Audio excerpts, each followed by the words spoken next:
Hello बच्चों, बेटे lesson 6 कर रहे हैं आजकल और भक्ति सूफ़ी आंदोलन के बारे में हम देख रहे हैं।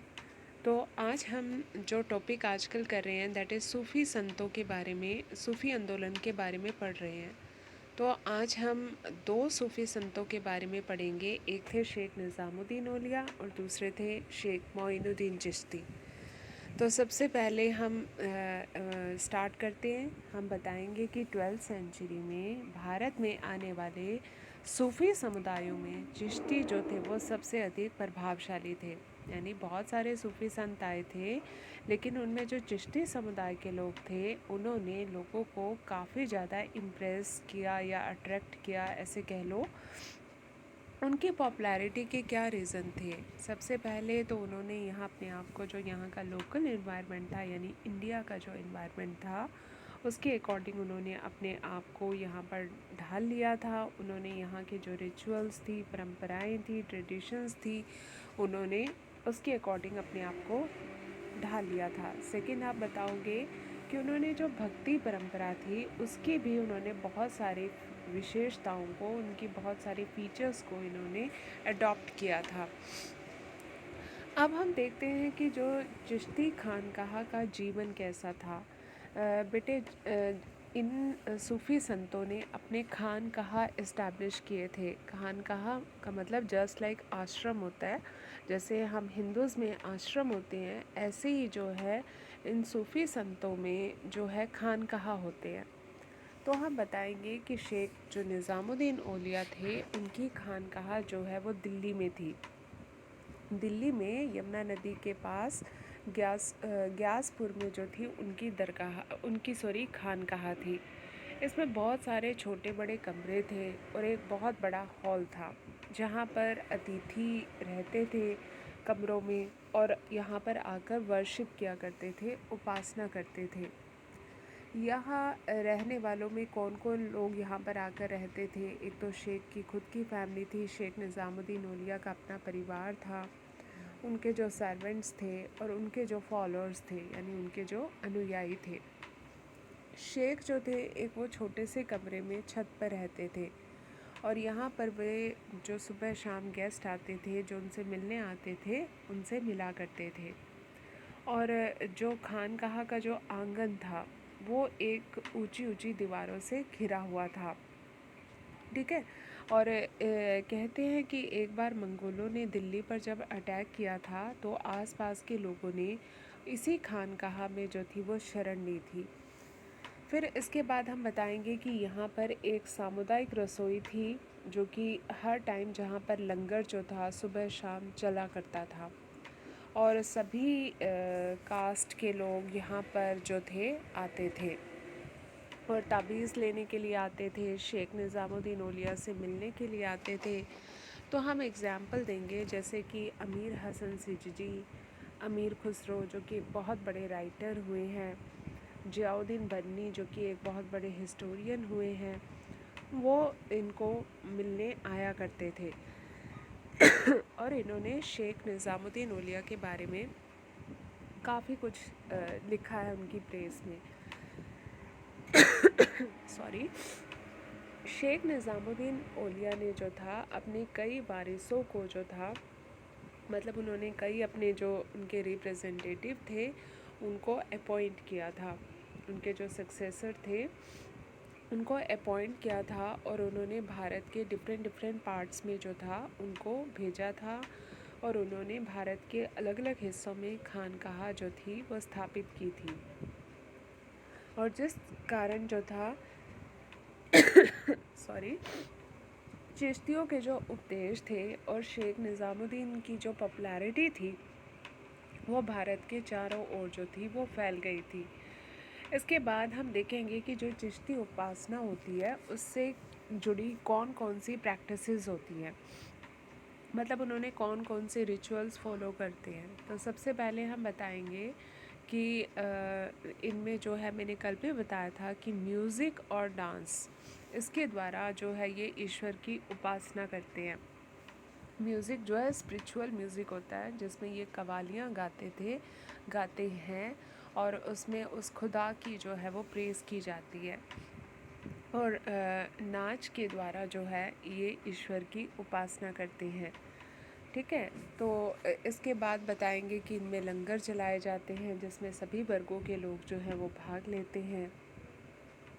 ठीक है, और सूफी संतों ने अपने प्रिंसिपल्स को फैलाने के लिए अपने जो थे सक्सेसर अपॉइंट किए थे, और उन्होंने जो लोकल रिचुअल्स थी, ट्रेडिशंस थी, उनको अपनाया था, जैसे शेख के आगे सिर झुकाना और लोगों को पानी पिलाना। ठीक है, इसके बाद हम बताएंगे कि उपासना, ज़ियारत और कव्वाली को ये बहुत ज़्यादा इम्पोर्टेंस देते हैं। फिर हम बताएंगे ज़ियारत का मतलब मैंने कल आपको बताया था कि सूफ़ी संतों की दरगाह पर लोग तीरथ करने जाते हैं तो उसको ज़ियारत कहा जाता है। हम बताएंगे कि पिछले 700 ईयर्स में अलग अलग धर्मों के लोग जो है इन 5 महान चिश्ती संतों की दरगाह पर आते रहे हैं। इनमें से मेन है सूफ़ी संत मोइनुद्दीन चिश्ती, जिनकी दरगाह अजमेर में है। ख्वाजा मोइनुद्दीन बख्तियार काकी, जिनकी दरगाह दिल्ली में है। शेख फरीदुद्दीन गंजे शंकर, जिनकी जो है शकर, जिनकी जो दरगाह है वो पाकिस्तान में है। शेख निज़ामुद्दीन औलिया, जिनके बारे में अभी हमने पढ़ा है, दिल्ली में है। और शेख नसीरुद्दीन चिरागे, दिल्ली। तो बेटे ये 5 नाम आपने याद रखने हैं, ये आपको 1 मार्क में क्वेश्चन आ सकते हैं। इसके बाद हम बताएंगे कि एक और सूफ़ी संत, महान सूफ़ी संत मोइनुद्दीन चिश्ती के बारे में हम पढ़ने जा रहे हैं। जो शेख मोइनुद्दीन चिश्ती हैं उनको गरीब नवाज़ भी कहा जाता है। ये आपने अच्छे से याद रखना है, आपको एग्ज़ाम में आ सकता है कि गरीब नवाज़ कौन से सूफ़ी संत को कहा जाता है। तो शेख मोइनुद्दीन चिश्ती को हम बताएंगे कि ये दरगाह शेख की सदाचारिता, उनकी धर्मनिष्ठा और उनके वारिसों और जो यहाँ पर रॉयल गेस्ट आते हैं उनके द्वारा दिए गए दान के कारण जो है ये काफ़ी फेमस है। ये भी आपको 1 मार्क में क्वेश्चन आ सकता है कि शेख की दरगाह क्यों लोकप्रिय है। तो आप बताओगे कि शेख के जो उनका नोबल कैरेक्टर था, उनकी धर्मनिष्ठा थी, उनके जो सक्सेसर थे या रॉयल गेस्ट जो यहाँ पर आकर उन्होंने दान वगैरह दिया, तो उसके कारण ये काफ़ी फेमस है। तो हम बताएंगे कि मोहम्मद बिन तुगलक पहला सुल्तान था जो कि इनकी दरगाह पर आया था। इस नाम को अच्छे से आप याद रखेंगे। और पहली यहाँ पर जो बिल्डिंग थी वो सुल्तान गियासुद्दीन खिलजी ने बनवाई थी। और अकबर, महान मुग़ल सम्राट अकबर, जिन्हें मोइनुद्दीन चिश्ती पर बहुत ज़्यादा फेथ था, वो यहाँ पर 14 बार आया था। कभी वो यहाँ पर अपने संतान के लिए आया, कभी कोई लड़ाई में जीत हासिल करता था तब आता था, मतलब वो 14 बार यहाँ पर आया था।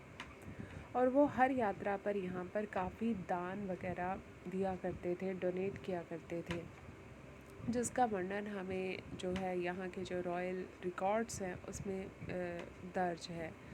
उदाहरण के लिए 1568 में उन्होंने तीर्थ यात्रियों के लिए एक बहुत बड़ी देग का मतलब कढ़ाई प्रेजेंट की थी। और उन्होंने यहाँ पर एक मस्जिद भी, एक मॉस्क्यू भी बनवाई थी। ठीक है, अब हम देखो इसे पिक्चर से समझने की कोशिश करते हैं। एक बार रिकॉल भी हो जाएगा आपको बेटे। लेसन 6 कर रहे हैं। ये जो है शेख निज़ामुद्दीन औलिया की दरगाह कह लो, खानकाह कह लो, उसका ये पिक्चर है जो कि दिल्ली में है, यमुना नदी के किनारे ग्यासपुर में है। यहाँ पर शेख और उनकी फैमिली और उनके जो सर्वेंट्स वगैरह थे वो यहाँ पर रहा करते थे। ये पूरी खानकाह एक 4 दीवारी से घिरी हुई थी। कहते हैं मंगोलों ने जब दिल्ली पर अटैक किया था तो आसपास के लोगों ने यहाँ पर शेल्टर लिया था।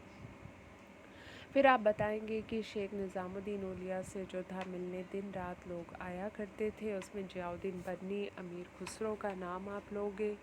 फिर आप बताओगे कि शेख निज़ामुद्दीन औलिया ने अपने जो सक्सेसर थे उन्होंने देश के विभिन्न भागों में भेजे थे और उन्होंने वहाँ पर खानकाह जो थी वो स्थापित की थी। इस तरीके से चिश्ती संतों की जो पॉपुलैरिटी थी वो पूरे भारत में फैल गई थी। ये देखो यहाँ पर ये उनके जो है खानकाह का एक सीन है जो कि चारों तरफ से 4 दीवारी से घिरा हुआ है। ये भी जो है उन्हीं की दरगाह का सीन है बेटे। ये दरगाह समझते हो ना, जब शेख नहीं रहे तो उनकी जो यहाँ पर कब्र है, तो वो दरगाह है जहाँ पर लोग आते हैं और कहते हैं कि यहाँ पर सच्चे मन से कुछ भी मांगो वो ज़रूर मिलता है।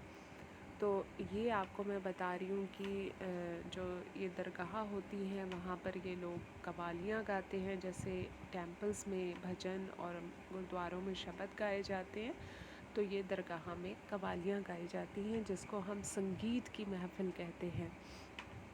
ये नाच है, ये सूफ़ी जो हैं खड़े हुए हैं और ये डांस के द्वारा जो है डांस के द्वारा, महफ़िल के द्वारा ये उस खुदा को पाते हैं।